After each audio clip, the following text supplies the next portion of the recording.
I just spent 2 weeks hiking in the northern Ural Mountains. We informed the government our intent was mostly recreational, but we would also be taking some natural life recordings, tracking how many of certain bird and rodent life could be seen in given areas. We actually traveled to Tetsuya, leaving our 2 paid sponsors behind in a camp. The closer we got, despite our best efforts to maintain a head of scientific objectivity, it was impossible not to feeling some growing disconcert. We were all armed in case of an attack by local wildlife, especially a Eurasian brown bear. They are supposed to be mostly docile and avoid humans, especially in groups, but we argued that in the event of an emergency, it would take weeks to get an injured person to any kind of aid, and so we were allowed to carry weaponry. 3 hunting rifles, Marlin 1895s, several Coverup pistols we bought from a local militia guy before leaving, and a Saiga 12. We took enough food, in the form of compacted bread, and some other provisions which could be tracked to where we bought them, so I won't be sharing. For water, we mostly just heated snow, although we kept emergency canisters in our packs with 3 days worth. 5 of us went up there. I'm telling you guys because frankly, there is nowhere else I can post this that A, the government will not find it and look into it, and B, I have always trusted that a few people who read this board know what they are doing. We know all about the Dyatlov Pass incident. This was not a case of idiot hikers stumbling on the area. We went there for a reason. We want to say what happened, where it happened, what we would find, and what would happen. I only have a few photos that I took with my phone. Everything else was on our group leader's camera. Here is the answer to those questions in that order. If you haven't heard of the Dyatlov Pass incident, you're on the wrong board. Forget what idiots say. This is one of the most unexplained, unexplainable, best corroborated accounts of paranormal activity there is. It took place in an isolated area that is almost entirely preserved. A military unit sent there documented the whole thing, copied from some website years ago. Team of 9 hikers has to camp there due to bad weather. Something attacks them in the middle of the night. They cut their way out of the tent and flee into the night wearing almost nothing. Some are naked or barely clothed. This is entirely against the logic of anyone who has experienced those weather conditions. They would only do this if they were in immediate danger, or their fight or flight instincts had overridden all reason. These guys were not idiots. Many were experienced hikers. It would be suicide to go up there if you weren't. In order for you to have to cut your way out of the tent, something would have had to have been blocking the door, or the door itself would have been unable to open for some reason. They destroyed their only shelter to escape. Again, a very illogical thing to do. They fled into the night, and when they were found, had a bewildering array of injuries. Radiation poisoning was cited as one, although the validity is debatable. What is obvious is that their bodies were abused almost beyond recognition. They had advanced aging, orange skin, extremely violent cuts and lacerations. Entire body parts severed, skin removed, faces mangled. Some were described as having sustained injuries similar to that of being struck by vehicles at high speed. Later on, some of the military personnel claimed to have been followed by orange orbs in the sky. This has been attributed to possible alien involvement. I disagree. You see weird shit all the time at that altitude, and if one guy says he saw it, suddenly everyone thinks they did, years later. Quite a few people have visited the area where it supposedly occurred. Locating the area is easy. There are even signs of where the original team fled to, and the military found them. Old rusted metal poles in the ground, lying around where they have fallen over, probably markers for the corpses. The place has actually been visited a few times, by some crews, but usually they wind up being chased out by the government when they get close, or soon after arrival. The area is very different in winter to what many expect from the Urals. The snow has a tendency to build into banks against tree lines, forming deep channels. This makes it very difficult to navigate wooded areas, which are abundant. We planned to set up camp near the original site, close enough to observe it. Then we found this. We arrived mid-afternoon and started documenting. This is the only photo I took on my phone of the scene. We were not expecting to find this shit. A modern tent, obviously, very close to the original site. Hard to tell from the image, but I can describe it. The tent's poles are all snapped at least once, some in several places, as if they have been subjected to a lot of weight, like when someone leans on a tent and the poles crack or bend under the stress. The door flap, seen below, has been torn. The zipper beads, or whatever they're called, were bent. It was forced open. The material on the top is waterproof, but still badly damaged, and seems to have been soaking for a while. The inside of the tent has little in it, apart from 2 sleeping bags, both of which are soaked through. No traces of much else. It has also been cut open, although we had no idea if it was from the inside or outside. You already know what I think. The occupant or occupants left the tent when attacked. This photo is actually taken later on, after we returned to our site. We found some of them soon after. The second tent, mostly unharmed, seems to have just succumbed to the elements. It was about 30 feet away from the blue/grey tent in the previous picture. The body of a large male, maybe 40 years old, wearing size 14 UK manufactured boots. His clothing and the area around his body was bloody. His boots were full of dried and frozen blood. He must have been bleeding while running here, and the blood pooled in his boots, as there is very little around. His neck had a large gash. His face and forehead, smaller cuts. His arms and chest had cuts mostly on his left side. His legs were extremely shriveled, as if they had been subjected to extreme frostbite, unlike the rest of his body. He is wearing very good, high-quality clothing for the cold weather. His ankles/legs are both broken. His feet are at odd angles. Body of a young woman, maybe 25 years old. She is very lightly clothed. Her body seems almost perfectly preserved. A lot of bruising, maybe frostbite related. She looks like she has only been dead maybe 3 days at most. Her body is cold to the touch, but she looked almost still alive. The word ash is carved into her arm. Her body is otherwise mostly unharmed. We took Geiger counter readings and found no trace of radiation at all, beyond background levels that are normal for higher elevations. We collected blood samples from both bodies, but had no way to test them, but their blood seemed completely normal for cold weather exposure. We were entirely unprepared for what we found. You have to understand, we were surprised when we saw a tent at all. Even surprised the Soviet recovery shed was still there. Of the occupants of the 2 tents, we only found 2 bodies. The 2 sleeping bags suggest at least twice that number for the 2 tents, it's reasonable to assume. We were understandably very unsettled. We made camp nearby, and every one of us checked our weapons. My Saiga had proven very unreliable when we test-fired them at altitude, so I put the thing back together twice, cleaning every part, keeping it as warm as I could. That night, we pretty much did not sleep. 2 of us were watching outside. Every hour, one person went back inside our tent, and another left to take over, as we agreed. While I was trying to sleep, we all heard a very distinct snap over the sound of the wind. This isn't entirely unheard of, tree branches breaking off, but we were very edgy at the time. Maybe a bear, someone said. I don't remember who. That was not a good thing, but better than the alternative. Our group leader fired a shot into the air, hoping to scare off whatever it was. We did not hear anything else after that. I managed to get to sleep at one point, but got woken up very soon after for me to take watch. While I was being shaken awake, we heard a sudden rise in the wind, and the tent buffeted like nuts. Then suddenly, the wind, which had been a constant droning noise for hours, slowly died out. Within a minute, it was almost dead silence. For those of you who have never been hiking in this weather, this does not fucking happen. Everyone was now staring at each other, not sure if we were really hearing what we were.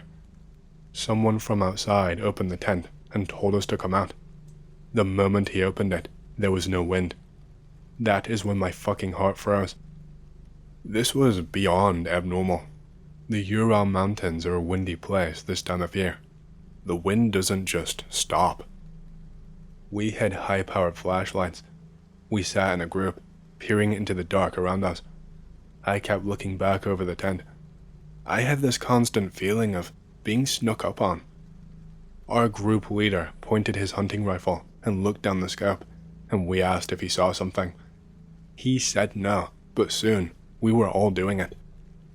The minutes creeped by like hours, staring, sweating despite the cold, breathing and panting hard.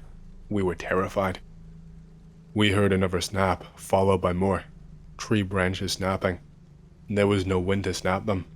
We knew it was bad. The problem was you can't tell what direction those noises are coming from. They echo and seem to come from every direction. Someone fired their gun, and out of fear, I guess, someone yelled and shot at nothing. Everything went quiet again.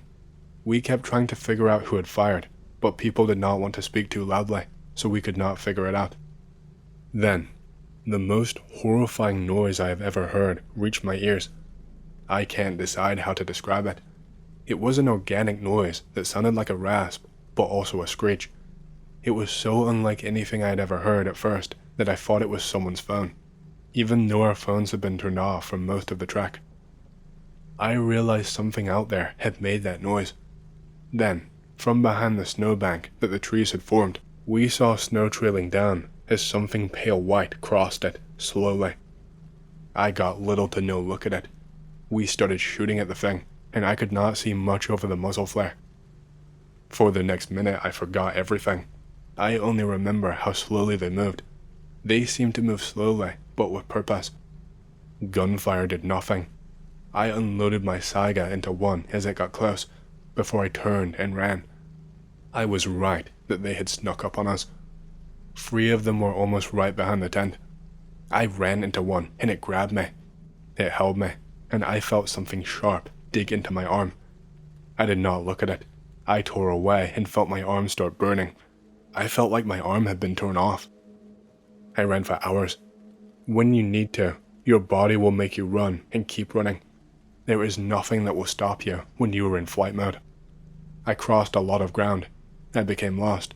I did not have any equipment for navigation. I fell to the ground against a tree and convinced myself I was going to die, and over the next few hours came to terms with that. I was still carrying the shotgun, but it was empty. I had shells in my pocket, but I was too exhausted to load it.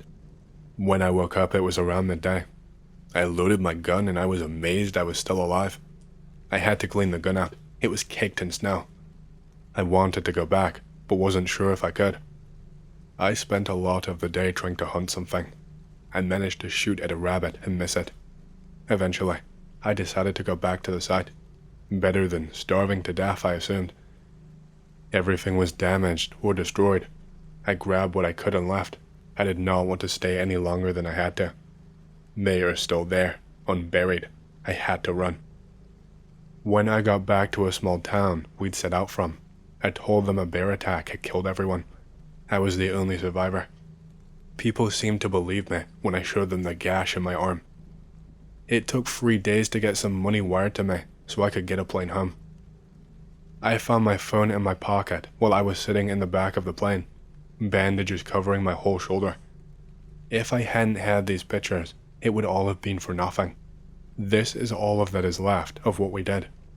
My friends are dead. Don't let them be dead for nothing. I am currently negotiating a deal on a business loan. I am going to use the money to hire some mercenaries to come up there with me and get them, so we can bury the bodies. My friends are not going to lie there frozen and afraid. I want them to have the burial they deserve. I just want to say in advance, yes, this is all real. Beyond these photos, there is nothing more I can use to prove it to you. What I did was technically illegal, and I could be tried for military trespass. I don't feel like getting ass fucked in a Russian military prison. I have friends I need to bury, but I also have to tell someone. This site is both non-credible enough that I can post here, but as I stated, I suspect that among you are a few who can use this information. Hey, hope you've enjoyed the story so far.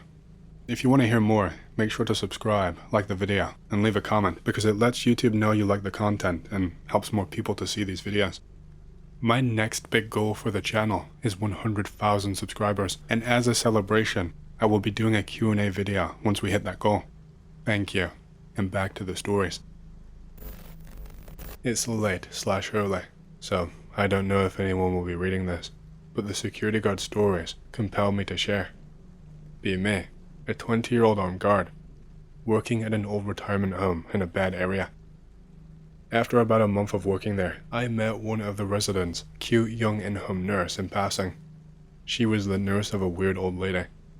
I never got the chance to have a conversation with her, but we would always say hello if we saw each other. One night, the nurse came out to the security desk in the lobby and looked distraught. Obviously, being security, I asked what the problem was. She then went on to explain that the resident was recovering from whatever illness she had.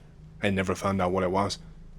This was puzzling to me for obvious reasons, so of course, I asked her why this was bad news. She just gave me a blank stare and said, "You wouldn't understand," and walked away. When I heard the elevator doors down the hall open and close, I let out a chuckle and said, "Fucking weirdo." Later that same night, I heard the elevator come down and the doors open, but did not hear anyone come out or go in. When I went to check it out and stood in front of the doors, I saw the nurse. She gave me the most creepy fucking half smile and pressed the button, and I assume went back to the room. About an hour later, it was about 3 a.m. by this time, paramedics entered the lobby and said they needed to know where so-and-so room was, and me not knowing, I just told them it was somewhere on the 3rd floor. When they came down, they had the weird old lady on a stretcher and were giving her oxygen. The cute nurse was not with her, but instead, it was another in-home nurse I had seen many times before. The paramedics took the old lady to the hospital, and I asked the other nurse where the cute nurse was.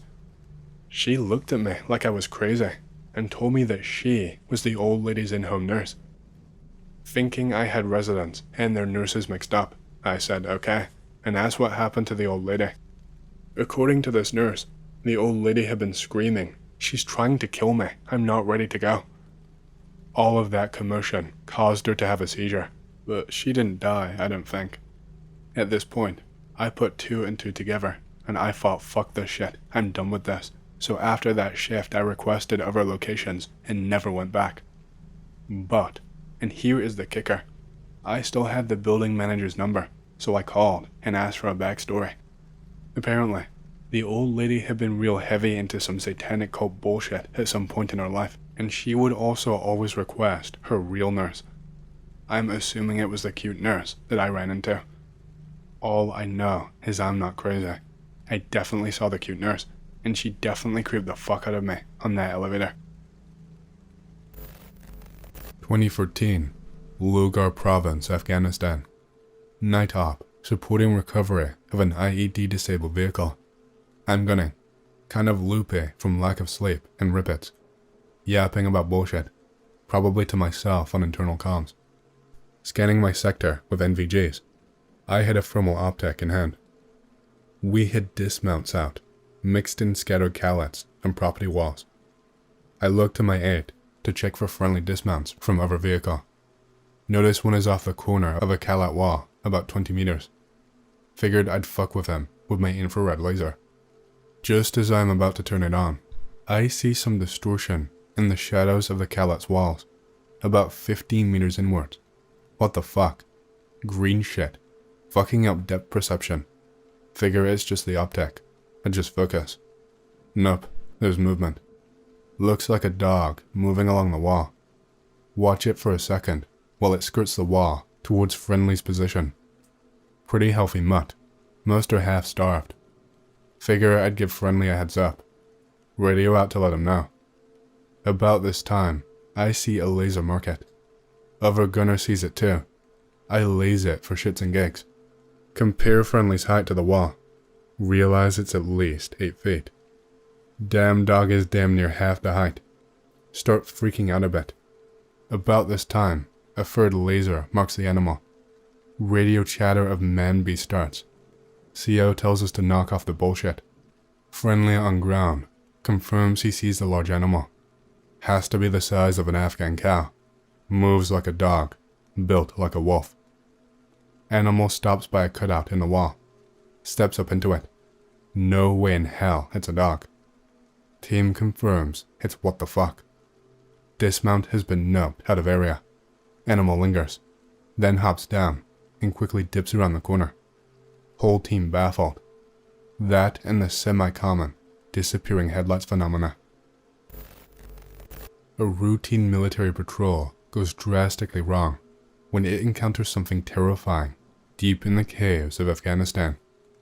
On January 25th, 2002, US Marines in Afghanistan experienced sonar interference coming from a cave near Tora Bora, which renders their sonar cave mapping system useless. Believing it to be a jamming device built by the Taliban or Al-Qaeda, Corporals Lateral Wade, Derek Sawyer, and Sergeant Carlos Ramos investigate the cave, planning to destroy whatever is causing the interference. They use helmet cameras to record their mission. As they venture deeper into the cave, the soldiers discover lots of bats living in the cave. Corporal Wade triggers a booby trap and falls into a lower section of the cave, breaking his back. As he lies there, he spots something flying past. The others find him, and he seems dazed and confused. Corporal Wade mutters what he saw looked like a lady. One of the remaining Marines shouts that a woman might be down there and can help them, but the other dismisses it as a hallucination. The remaining Marines decide to investigate the signal, instead of dismissing the mission to fully rescue the corporal so they won't have to come back at a later time, and then come back to rescue Wade. As they reach the signal, it disappears and reappears at Wade's position. Wade is then heard firing off his M4 carbine and screaming. The two Marines rush to his position, only to find him dead. The two Marines leave Wade's body again to find the interference. They come across a nest of cave demons and are attacked by a swarm of them. It destroys their flashlights as they fire their weapons at the creatures. 9 hours later, a rescue party is sent in. The party only finds Sergeant Carlos Ramos limping away from the cave. He is discovered to have a rare case of rabies, but he is still sent home and reunited with his wife and child. The bodies of Corporals Wade and Sawyer were never recovered. Holy shit, this Fred is still here? Okay then. Deployed in Afghanistan. Sent on another BS recovery mission. Something about abandoned munitions in a town. We are sent to confirm how much is there and what condition it is in, so it can be airlifted out. We get dropped a little more than halfway there and have to fast march the rest of the way there. We arrive at about 0600 and the whole town is abandoned. DB scattered and some in the houses. Anon, take Herp, Derp, and Fuckface and search those houses on the north end. First view nothing eventful, but the second to last one, we heard noises. So we prep for breach. Lucky me, on point, again. Hold up guys, it's barred from the outside. Fuck it, I have charges, I got this. Blammo, let's do it. Clear left, clear right, clear... Oh my god. Fucking red Sanskrit all over the walls. Noises louder, like someone whimpering. Two human-esque objects in the far corner of the room. Contact front, I yell. It's just some person crying in the corner, with blood on his face, and clutching something for dear life. Figure next to him, covered in black robe, that looks like a burqa. Logic dictates woman. Guy is crying, and chanting something, and squinting, because he now has 4 flashlights on him. Herpe, what the fuck is he saying? It sounds like he's praying. Tell him to stand up, we have to search them. Herpe is our translator, in case you didn't catch that. He says he can't stand up, his legs are gone. Holy fuck, how did I not notice that his legs look like they have been chewed off? Quietly panic. Herpe, ask him what the fuck is going on. I don't know, he won't answer me anymore. He just keeps praying for forgiveness from Allah. Fuck that. Derp, go search them. Search his man, he's clean. Praying gets louder and more irritating. Derp reaches for woman, and she starts moaning like a fucking wildebeest. Derp backs up and draws to fire. Herpe, tell her to take off the burqa and put her hands up. At this point, I don't give a fuck about cultural respect. Man starts freaking out, trying to move away. I notice now most of his back is gone. I can see bone, blood, muscle. What the fuck? I raise weapon. The next part is kind of fuzzy, since at this point, everyone is freaking out a little and yelling. Herpy is yelling at the woman, the guy is yelling at Allah. Derp and fuckface are yelling at me, asking what to do. Woman starts shrieking and groaning, a sort of inhuman tortured soul kind of noise. Man starts losing his cookies, starts smashing his head against the wall over and over, watching disbelief as he literally smashes his brain into pudding. All noise stops. Feels like forever quiet. All of a sudden, the thing starts screaming, loudly. It stands up. It was not a burqa, just a large black cloth. It's tall, like over 7 feet tall. I can see its arms and legs, dark brown wrinkled skin, long nails, yellowish blemishes scattered. Too scared to move or think. The noise is so loud, it's hurting my head and making me cup my ears. It backs up to the wall and somehow crawls 7 feet of its terrifying ass into a hole roughly the size of a football, ass first. I mean, holy shit, it looked like a giant spider getting sucked into a vacuum a quarter of its size, all while wearing a fucking blanket. Derp fires 2 rounds in the hole. Too shocked to say anything, just standing there with a stupid look on my face. Radio lights up. Anon, what the fuck is going on? We heard shots fired. Nothing, Sarge. We have it under control. After coming down from shock, we quickly discuss what the fuck happened and what to say to everyone else. Decide not to look crazy and cover it up. We cover the guy with a rug and try to wipe off the red, later discovered blood, writing on the wall. Report back for an ass chewing on why we radioed we were breaching a building, but not reporting any conflict that needed firing a weapon. The 4 of us talked a few more times about it, how it was weird no one else heard the screams or saw anything running away. I never went back to that base after I left on leave. I was transferred and debriefed on the situation. My guess is someone talked. No matter how bad I wanted to tell the shrink at base, I don't want to be given crazy pills. I already take some for PTSD I don't take. I know what I saw. We all did, and I will never forget it. Be me, working as a guard in a loony bin, walking by a shower. Hear someone inside mumble something. Pound on the giant metal door. Hey man, gotta get out. Had the shower key and had the door open within a few seconds. Nobody inside. I step in to search the shower. Lights are off, so I have nothing but the dim light from outside the shower and my flashlight. Hear someone right next to me mumble. Nope. Step out. Slam the giant steel door. Hear the water turn on inside. Could not have been the door slamming. To turn the shower on, you have to mash a button and hold it for a few seconds. I just walked away. Shit like that was so common, I barely reacted to it. Not exactly security, but I work in shipping. This happened 5 years ago, but it boggles my mind to this day. Be me. Have watch on bridge together with 1AB. Very young man, but responsible and competent. Nothing happens. Boring shit you always get in the Biscay Bay. Everything as well. AB tells me he sees another ship. Look up from console and onto radar. Check AIS and comms. Nothing.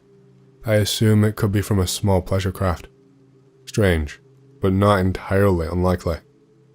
Take binoculars and ask him to show me. Both of us look where he spotted the ship for a few minutes, but find nothing.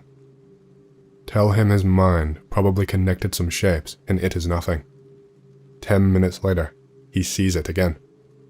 Get kinda rude, but check anyway. Nothing. Assume he is just over-enthusiastic. Ask him to describe the ship. He describes a huge ship with a tall superstructure and actual turrets. Ask him if he consumed alcohol or other drugs because battleships are not used anymore and he is an idiot. Hear a ship's horn. Run to comms because I thought I fucked up and there is a ship nearby. Nothing on my system. Nothing on any system. AB tells me to look portside.